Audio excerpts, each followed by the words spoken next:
እንደገና ጦርነት ይብቃ ሰላም ይምጣ ፖለቲከኛ ልደቱ አያሌው። ጦርነት ይብቃ ሰላም ይምጣ በሚል ፖለቲከኛ ልደቱ አያሌው ዘለግ ያለ ጽሑፍ አስነብቧል። እየተላለቅን መፍረስ ለምን? የብልጽግና አገዛዝ ወደ ስልጣን ከመጣ በኋላ በተለያዩ ወቅታዊ የሀገሪቱ ጉዳዮች ዙሪያ ለንባብ ያበቃዋቸው በርካታ ጽሑፎች ተነበዋል። በተለያዩ መገናኛ ብዙኃን ያካሄድኳቸው ውይይቶችና ቃለ ምልልሶች በስፋት ተደምጠዋል። የእነዚህ ጽሑፎችና ቃለ ምልልሶች አብዛኛው የመዝጊያ መልእክት አሁን በያዝነው መንገድ ከቀጠልን እየተላለቅን እንፈርሳለን የሚል ነበር። ይህንን የምለው አንዳንዶች እንደሚያስቡት ጨለምተኛ ወይም ሟርተኛ ሰው ስለሆንኩ አይደለም። እንደ አንድ ሙሉ ዕድሜውን በትግል ውስጥ እንዲያሳለፈና የሙሉ ጊዜ ፖለቲከኛ እንደሆነ ሰው የምለውን እያልኩ ያለሁት በስሜት ሳይሆን በተጨባጭ ምክንያት ነው። በምክንያት እንደሆነም ቅንነትና አስተውሎት ላለው ሰው ሁሉ እምብዛም የተሰወረ አይመስለኝም። ለዚህ አባባሌ ከአሁን ቀደም በተለያዩ ወቅታዊ ጉዳዮች ዙሪያ ያቀረብኳቸው ግምገማዎች ከበቂ በላይ የሆነ እማኝነትን ያሳዩ ይመስለኛል። በእርግጥም እስካሁን እየተላለቅን እንፈርሳለን ስል የነበረው ያለ ምክንያት ሳይሆን ኢትዮጵያውያን ከመቼውም ጊዜ በላይ የአንድ ሀገር ልጅነት ትስስራችን እየተበጣጠሰ መምጣቱን፣ የፖለቲካ እውቀት ማለት አካታችና አስተባባሪ መፍትሄን ማፍለቅ ሳይሆን አክራሪ የብሔርተኝነትና የጦረኝነት አጀንዳ ማራመድ እየሆነ መምጣቱን፣ ከትህትናና ከርህራሄ ይልቅ ጥላቻና ጭካኔ የትውልዱ ዋና መገለጫ ባህሪ እየሆነ መምጣቱን፣ ሀገርን አንድነትንና ሰላምን መውደድ የኋላ ቀርነትና የአላዋቂነት መገለጫ እየሆነ መምጣቱን፣ ፖለቲካ እውቀትንና ልምድን የሚጠይቅ ክህሎት ሳይሆን የጀብደኞች የጥላቻ አራማጆችና የአሉባልተኞች ዋና ተግባር እየሆነ መምጣቱን፣ የሁላችንም የጋራ ጨቋኝ የሆነውን አገዛዝ በጋራ ከመታገል ይልቅ የጎንዮሽ ቅራኔና ትግል የበለጠ ቦታ እያገኘ መምጣቱን፣ ኃላፊነትና ተጠያቂነት ጠፍቶ በህዝብ ፍጅት እልቂት ጭምር ስልጣንን መያዝም ሆነ ማጽናት የሚያኮራ ተግባር እየሆነ መምጣቱን፣ በስልጣን ላይ ያለው አገዛዝ ብቻ ሳይሆን ተቃዋሚ ኃይሎችና ዜጎች ጭምር የሀገሪቱን እየተላለቁ የመፍረስ አደጋ የበለጠ ፈጣንና ይቀሬ ለማድረግ ተግተን እየሰራን መሆኑን፣ በአጠቃላይ እንደ መንግስት፣ ተቃዋሚ ኃይልና ህዝብ የፖለቲካ አስተሳሰብ ብቃታችን ከመዳበር ይልቅ ከጊዜ ወደ ጊዜ የበለጠ እየቀነጨረ መምጣቱን በውል ስለመገነዘብ ነበርም። ከነዚህ የእኔ ግምገማ በተቃራኒ ግድ የለም አትስጋ፣ ኢትዮጵያችን አትፈርስም የሚሉኝና እነሱ መሆን የሚያስቀኑኝ በጎ ሀሳቢዎች ብዙዎች ናቸው። የሁልጊዜ ምኞቴም የእኔ ስጋት ስህተት ሆነው የእነሱ ምኞት እውን እንዲሆን ነው። ይሁንና ለዚህ ለኢትዮጵያችን አትፈርስም ብያኔ ሃይማኖታዊ ትርጉም ለመስጠት ከመሞከር ባለፈ በፖለቲካዊ አመክንዮ ተከራክሮ ሊያሳምነኝ የሞከረ ሰው እስካሁን አጋጥሞኝ አያውቅም። እርግጥ ነው ደራሲ በዓሉ ግርማና በኦሮማይ መጽሐፉ እነ ጀነራል ፋንታ በላይ በመፈንቅለ መንግስት ሙከራቸው ለዚያ ትውልድ ከፊቱ እየመጣ ያለውን አደጋ በነፍሳቸው ተወራርደው ሊነግሩን ቢሞክሩም አውጋጅና ተሳላቂ እንጂ አድማጭ አላገኙም ነበርም። መጨረሻም ላይ ህይወታቸውን ያጡበት ስጋታቸው እውን ሆነ እንጂ በከፈሉት የህይወት ዋጋ በሀገርና በህዝብ ላይ ከመሆን ያስቀሩት ምንም አይነት አደጋ አልነበረም። ዛሬ ላይ እኔንም እያብሰከሰከኝ ያለው ብሶትና ስጋት ትናንት በእነሱ ልቦና ውስጥ የነበረው የተስፋ መቁረጥ ስሜትና ሰሚ የማጣት ቁጭት እንደሆነ ይሰማኛል። በእርግጥም እኛ ሁልጊዜም ከተደጋጋሚ ውድቀታችንና ሙከራችን የማንማር ታሪክም ራሱን እየደገመ ብቻ ሳይሆን እየደጋገመ እንደቀጠለ እየታዘቡ እንደ መኖር አብዝቶ የሚያም ቁጭትና ጸጸት የለም። ዛሬ ላይ ባለኝ መረዳት የሰይጣን ጆሮ አይስማኝና እየተላለቅን የመፈራረሱ አደጋ የመጨረሻው መጨረሻ ላይ እየደረሰ ነው ባይነኝ። እየተላለቁ ማፈራረስን እውን ሊያደርግ የሚችል ሌላ ዙር አውዳሚ ጦርነት ከፊታችን አፍጥጦ እየመጣ ነውና በአንድ በኩል በቀይ ባህር አካባቢው ጂኦፖለቲካዊ ጥቅም አለን ብለው ከሚያምኑ የውጭ ኃይሎች ጋር በመተባበር የብልጽግና አገዛዝ በኤርትራና በተባባሪዎቹ ላይ ከተሳሳተ ስሌት የመነጨ አደገኛ ጦርነት ለመክፈት ሁለንተናዊ ዝግጅቱን እየጨረሰ ይመስላል። ከማገዶ እንጨት የተሻለ ዋጋ የማይሰጣቸው የሀገራችን ባተሌ ወጣቶች ወደ ሙታን ማሰልጠኛ በግፍ እየታፈሱ በመጋዝ ላይ ናቸው። በሌላ በኩል ህወሓትን፣ የኦሮሞ ነጻነት ሰራዊትንና ፋኖን በከፊል የመሳሰሉ ታጣቂ ኃይሎች ምን የጋራ አጀንዳ እንደቀመሩልን በግልጽ ባይነግሩንም የጠላቴ ወዳጄ ነው በሚለው የተለመደ እሳቤ ተባብረውና ከሻዕቢያ ጋር ጭምር ተጣምረው በብልጽግና አገዛዝ ላይ ለመዝመት እየተዘጋጁ መሆኑ የአደባባይ ሚስጥር እየሆነ ነው። ይህን አይነት አዲስ የኃይል አሰላለፍ የያዘ ተጨማሪ ጦርነት ለይቶለት በአካባቢው ከፈነዳ ውጤቱ በሀገራችን መንግስት የለሽ ሁኔታን ከመፍጠርም ባለፈ እንደ ሀገርና ህዝብ እየተላለቁ የማፈራረስን አደጋ ሊያስከትል እንደሚችል መገመት አስቸጋሪ አይመስለኝም። የዚህ ጦርነት ውጤት እንኳንስ ኢትዮጵያን፣ ምስራቅ አፍሪካን ወደ አጠቃላይ ቀውስና ትርምስ የመምራት እድሉ ሰፊ ነው። በዚህ ደረጃ እየመጣ ያለውን አደጋ ምክንያት የለሽ በሆነ አምልኮትና በበጎ ምኞት ብቻ ማስቀረት የሚቻል አይመስለኝም። ይልቁንም ገዢው ፓርቲ፣ ተቃዋሚ ኃይሎች፣ የኢትዮጵያ ህዝብ፣ በውጭ ሀገራት የሚኖሩ ኢትዮጵያውያን፣ የኤርትራ መንግስትና ህዝብ፣ ምዕራባውያንና ዓለም አቀፍ ተቋማት ጦርነቱን ሊያስቀር የሚችል የየበኩላቸውን ተጨባጭና ደፋር እርምጃዎች መውሰድ ይጠበቅባቸዋል። ይህንን ከፊታችን አፍጥጦ እየመጣ ያለ አውዳሚ ጦርነት ለማስቀረት ከማንም በላይ ሰፊ እድል ያለው የብልጽግና አገዛዝ ነው። አገዛዙ ለህዝብና ለሀገር ደህንነት ማሰብ ቢሳነው እንኳ ቢያንስ ለራሱና ለቤተሰቦቹ ደህንነት ሲል ጦርነቱ እንዳይነሳ ማድረግ አለበት። ጦርነቱን ከልቡ ማስቀረት ከፈለገም በባህር በር ጥያቄ ሰበብ የኤርትራን ሉዓላዊነት ለመጣስና አሰብን ለመውረር ፋኖንና የኦሮሞ ነጻነት ሰራዊትን በጦርነት አሸንፎ ለማጥፋት ህወሓትን እንደገና በአሸባሪነት ለመፈረጅና ከፖለቲካ ድርጅትነት ለመፋቅ ሰላማዊ ፓርቲዎችን በአፈና በማዳከም የአገዛዝ ስልጣኑን ለዘመናት ለማጽናት የሚያደርገውን ሙከራ ሁሉ እርግፍ አድርጎ መተው አለበት። በምትኩም ከታጣቂ ኃይሎች ጋር ሀቀኛ የተኩስ ማቆም ስምምነት ለመፈራረምና ሁሉን አቀፍ የሆነ አዲስ የሽግግር ሂደት በሀገሪቱ ለመጀመር መወሰን አለበት። ላለፉት 7 ዓመታት ከበቂ በላይ እንደታዘብነው ከዚህ ባነሰ ሌላ ጥገናዊ መፍትሄ ጦርነትን ማስቆምና የራስንም ሆነ የሀገርን ህልውና ከጥፋት መታደግ ከቶንም አይቻልም። ትርፉ አጉል መላላት ብቻ ነው። አገዛዙ ከላይ የጠቀሰውን መፍትሄ በበጎ ፍቃድ መቀበል እንደማይፈልግ አስቀድሞ የታወቀ ነው። አገዛዙ እስከ መጨረሻው ድረስ አጥፍቶን ሊጠፋ በትጋት እየሰራ ነው።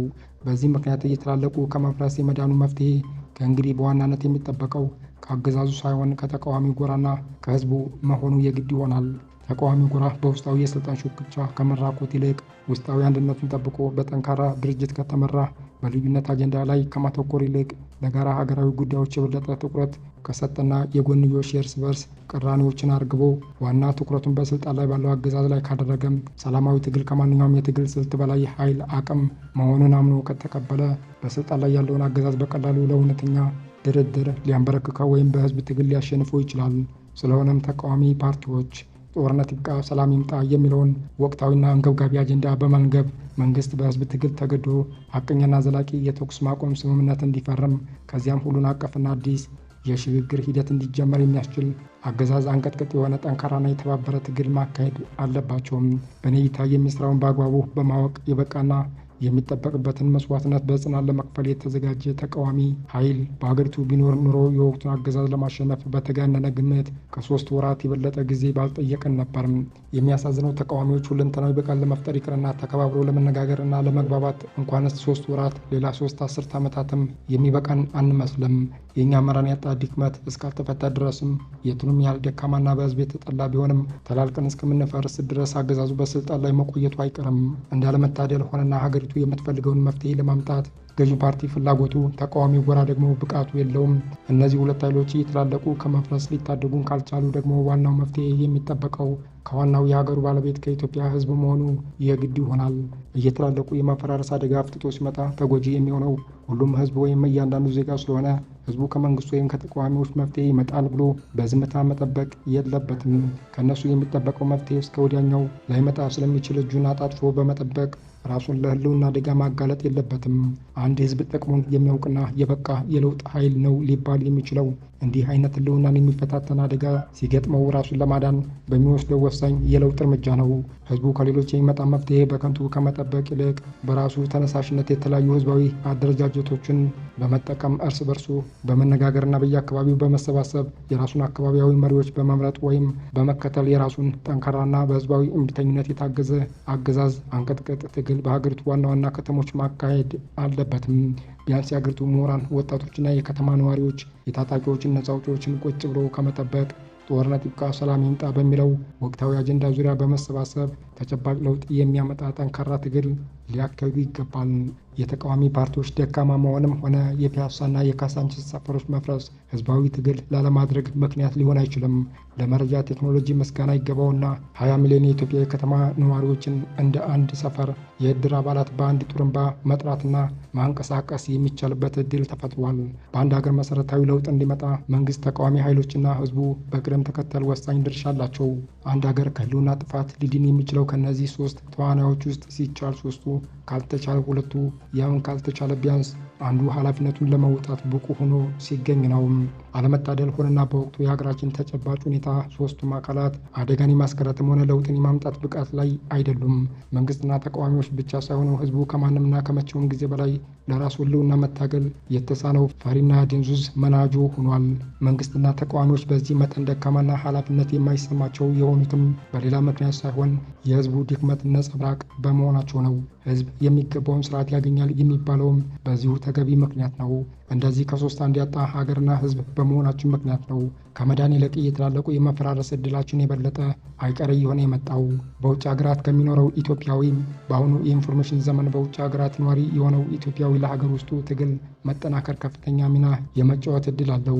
በፋይናንስ እርዳታ፣ በመረጃ ፍሰትና ዲፕሎማሲያዊ ጫና በመፍጠር ረገድ ከፍተኛ ሚና ሊጫወት ይችላል። ይሁንና ዲያስፖራው በእነዚህ የበለጠ ውጤታማ ሊሆንባቸው የሚችሉ እገዛዎች ዙሪያ ትርጉም ያለውና ጠንካራ ስራ ከመስራት ይልቅ የሀገር ውስጡን ትግል በበላይነት መምራት እያማረው የሚኖረውን የትግል ሚና በብዙ እጅ አሉታዊና ትግሉን የበለጠ የሚያዳክም አድርጎታል። ዲያስፖራው የሀገር ውስጡን ትግል ወደ መሰባሰብ ከመግፋት ይልቅ በአክራሪ የብሔርተኝነትና የአውራጃዊነት ስሜት የበለጠ በመከፋፈል ሰላማዊ ትግሉን ከማበረታታት ይልቅ የጽንፈኝነትና የጦረኝነት ፖለቲካን የበለጠ በማጠናከር የዘመኑ ማህበራዊ ሚዲያ የፈጠረውን እድል በአግባቡ በመጠቀም የሰለጠነ የሀሳብ ፖለቲካን ከማራመድ ይልቅ አሉባልታና የጥላቻ ንግግርን በማስፋፋት በእነዚህና እነዚህም በመሰሉ ሌሎች አሉታዊ ድርጊቶቹ የወቅቱ ትግሉ በዲፕሎማሲያዊ ዓለም የሚደገፍና የሚከበር ሳይሆን የተናቀና በስጋት የሚታይ እንዲሆን አድርጎታል። ይህንን እውነታ በመገንዘብ ዲያስፖራው በሀገር ውስጡ ትግል ከአግባብ በላይ ጣልቃ የገባ ከፋፋይና ችግር ፈጣሪ ከመሆን ይልቅ በሰላምና በሰላማዊ መብት ጉዳዮች ዙሪያ የበለጠ ትኩረት ሰጥቶ ቢሰራ በአገዛዙ ላይ ትርጉም ያለው ጫና ሊፈጥር ይችላል።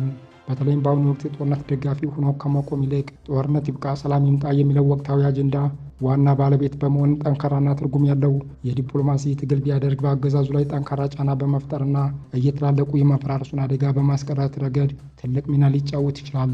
በአሁኑ ዘመን የጦረኝነትና የብሔርተኝነት አጀንዳ ተሸካሚ ሆኖ ከምዕራቡ ዓለም አክብሮትና ድጋፍን ማግኘት የሚቻል አይደለም። ይህንን መገንዘብ ተስኖት ዲያስፖራው አሁን በያዘው መንገድ መቀጠልን የሚመርጥ ከሆነ ግን በትግሉ ውስጥ ከመኖሩ ይልቅ አለመኖሩ ይመረጣል ባይ ነኝ። ከዚህ በላይ ለማየት እንደተሞከረው በትግሉ ውስጥ አይነተኛ ተዋናይ የሆኑት ሁሉም ኃይሎች ከጥንካሬያቸው በላይ ድክመታቸው የበዛ የለውጥ ኃይል ከመባል ይልቅ የለውጥ እንቅፋት መባል የበለጠ የሚገልጻቸው ናቸው። ሀገራዊ ትስስርን የሚበጣጥስና ህዝብን እርስ በርስ የሚያጫርስ ተግባር እየፈጸምን እየዋልን በተቃራኒው ኢትዮጵያችን አትፈርስም እያልን ለመከራከር መሞከር አጉል ግብዝነት ይሆናል። እኛ አፍራሽ ስራ እየሰራን በተቃራኒው ሀገሪቱ ሳትፈርስ ከቀረችም ይህ ሊሆን የሚችለው በእኛ ብርታትና ጥረት ሳይሆን ተገቢ ፍቺ ልንሰጥበት በማንችል የራሷ እንቆቅልሽ ይሆናል። ኢትዮጵያና ኤርትራ በብዙ መስተጋብርና በታሪክ አንድ ከነበረ ህዝብ የተፈጠሩ ሁለት ሀገራት ስለሆኑ ተለያይተው መለያየት አልቻሉም። ይህ እውነታ በመካከላችን ዘላቂ የሰላምና የትብብር ግንኙነት እንዲኖረን የሚያስገድድ ቢሆንም ሁላችንም ከአንድ ዲፍረስ ወንዝ የተቀዳን ነንና በጠብና በግጭት ውስጥ መኖር መርጠናል። የእስካሁኑ መዋጋታችን ያስከተለው እልቂትና ውድመት አልበቃን ብሎ ዛሬም ለሌላ ዙር የበለጠ አውዳሚ የሚሆን ጦርነት እየተዘጋጀን እንገኛለን።